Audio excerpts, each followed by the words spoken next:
we still added more jobs in the past 3 months than any administration in nearly 40 years. Now look, I know times are tough. Prices are too high. Families are facing the cost of the living crunch. But today's economic news confirms the fact that my economic plan is moving this country in a better direction.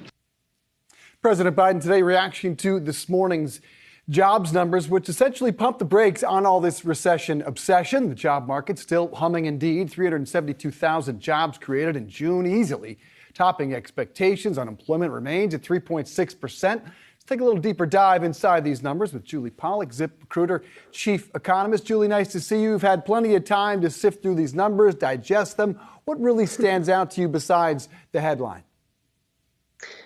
Well, this is now a full and total private sector recovery. The private sector has recovered all the jobs lost at the beginning of the pandemic. And in fact, there are now more workers in the private sector than there were before the pandemic.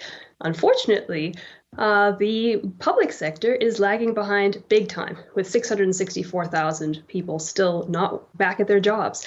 And that is a big question. And it's a problem for red states and blue states.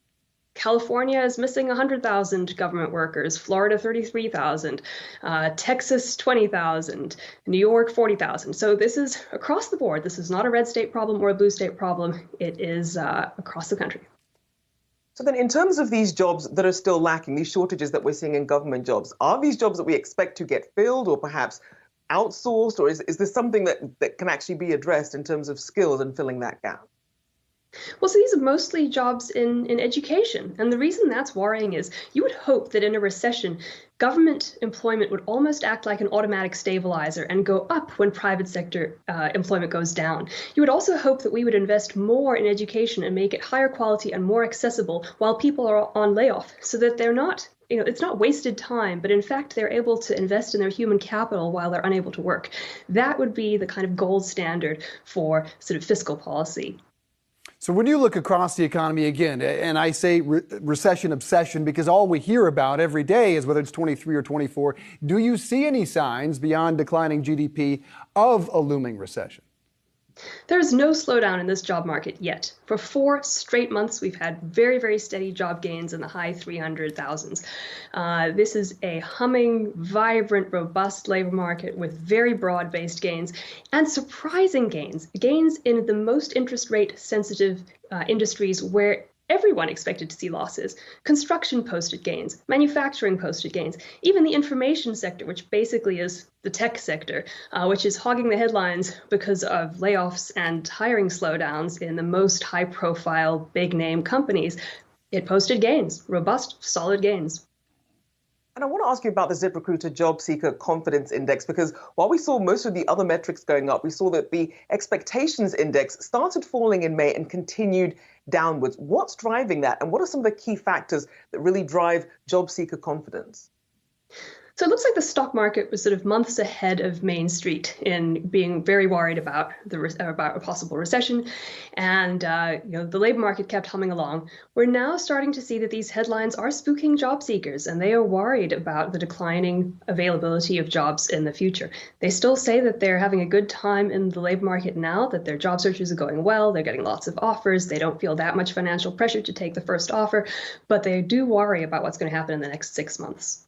And if, in fact, there is a recession, even if it's a mild one in the next 6 months, what are those sectors you think are most recession-proof? So there are lots of sectors that do very well in recessions. We have a couple of articles about that on our website, actually. In a recession, you want to be a garbage collector, you want to be a divorce attorney, you want to be in some industry that fares well in good times or bad, or in one of the many sectors that is expected to add huge numbers of jobs over the next 10 years. So healthcare, of course, is the big one.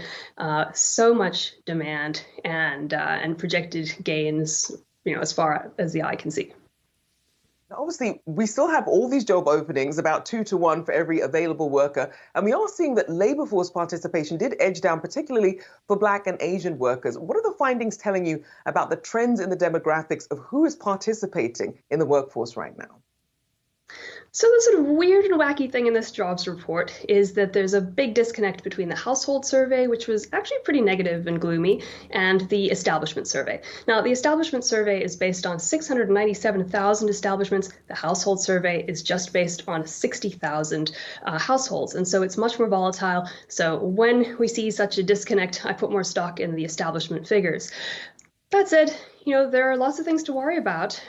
While many things are going back to normal, we are not yet back to normal labor force participation. Labor force participation is down 1.2 percentage points compared to what it was before the pandemic. We've seen young people, teenagers, come back to work in large numbers. We've seen prime age participation almost fully recovered, but among older workers, there are still lots of people on the sidelines, and those are the people who have the hardest time making that pivot and finding work again because they do face huge barriers, including age discrimination.